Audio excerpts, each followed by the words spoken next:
என் இந்திய தேசம் இது, ரத்தம் சிந்திய தேசம் இது, காந்தி மகான் வந்த கண்ணிய பூமி இது. தாயின் மணிக்கொடி சொல்லுது ஜெய் ஹிந்த். தாயகம் காத்திட தன்னலம் போக்கிட சொல்லுக ஜெய் ஹிந்த்.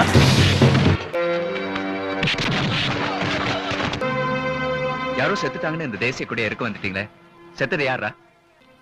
இல்ல சுதந்திரத்துக்காக பாடுபட்ட தியாகியா? இந்த தேசத்தோட தலைவனா? இந்த கொடியோட மகத்துவம் தெரியுமாடா? ஒரு புருஷனுக்கும் பொண்டாட்டிக்கும் உறவு கொடுக்கிறது தாலி கொடி, ஒரு தாய்க்கும் குழந்தைக்கும் உறவு கொடுக்கிறது தொப்புள் கொடி. அதே மாதிரி காஷ்மீர்ல இருக்கிற ஒருத்தனுக்கும் கன்னியாகுமரியில இருக்கிற ஒருத்தனுக்கும் இந்தியனுங்கிற உணர்வை கொடுக்கிறது இந்த தேசிய கொடி மட்டும் தான். எங்கள் முதல் வணக்கம். வன்முறை பண்ணவங்க கையாலேயே இந்த கொடிக்கு வணக்கம் போட வச்சுட்டல. Really great.